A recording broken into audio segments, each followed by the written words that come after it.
9 experienced Russian hikers cut their way out of their tent from the inside on a freezing Siberian night, then run barefoot into -30-degree weather, never to return alive.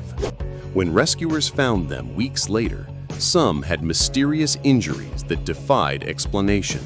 Radiation was detected on their clothing, and one victim's tongue was completely missing. What force was so terrifying that these seasoned mountaineers chose to face certain death in the wilderness rather than stay in their shelter?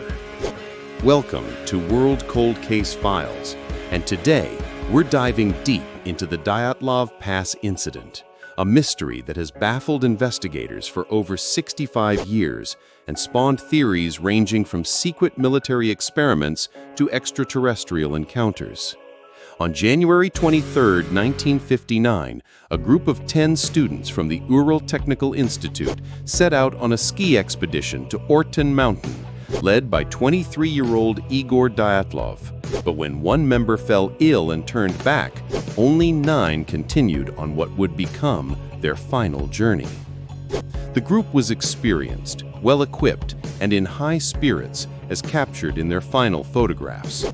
But on February 1st, they made camp on the slopes of Kholat Syakhl, a name that chillingly translates to Mountain of the Dead in the local Mansi language. When the group failed to return as scheduled, a search and rescue operation was launched on February 20th, and what they discovered on February 26th would become one of the most perplexing crime scenes in history.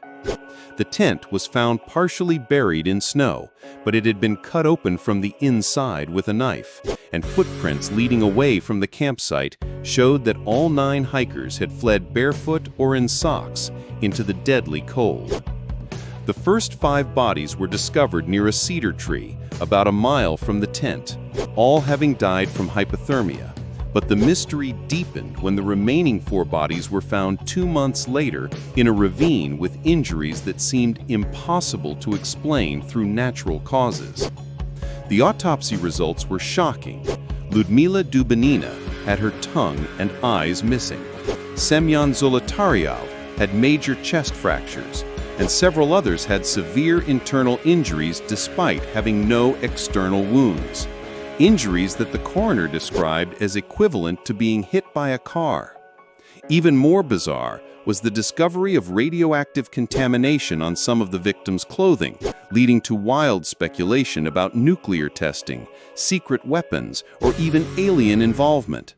Witnesses reported seeing strange orange lights in the sky that night, and another group of hikers 50 kilometers away also reported unusual aerial phenomena, fueling decades of conspiracy theories. The official Soviet investigation concluded that the deaths were caused by an unknown compelling force, but this vague explanation satisfied no one and only added to the mystery's allure. Over the decades, numerous theories have emerged. Some scientists now believe a rare type of avalanche called a slab avalanche could have caused the panic, while others point to katabatic winds creating infrasound that can cause hallucinations and panic in humans. The radiation could be explained by the nearby Kyshtym nuclear disaster of 1957, and some of the strange injuries might be attributed to natural decomposition and animal scavenging. Military testing in the area has also been suggested, as the region was known for secret weapons experiments during the Cold War. In 2021, Russian authorities officially closed the case, attributing the deaths to an avalanche. But this explanation fails to account for many of the anomalous evidence, including the radiation, the precise cuts in the tent, and the specific nature of some injuries. The Dyatlov Pass Incident remains one of the world's most enduring mysteries, with new expeditions and investigations still being conducted today, each seeking to uncover the truth behind what really happened on that deadly night in 1959. Whether it was a natural disaster, a military accident, or something far more sinister, the 9 young lives lost on the Mountain of the Dead continue to captivate and terrify us, reminding us that some mysteries may never be fully solved, no matter how much we want to believe we can explain everything in our world.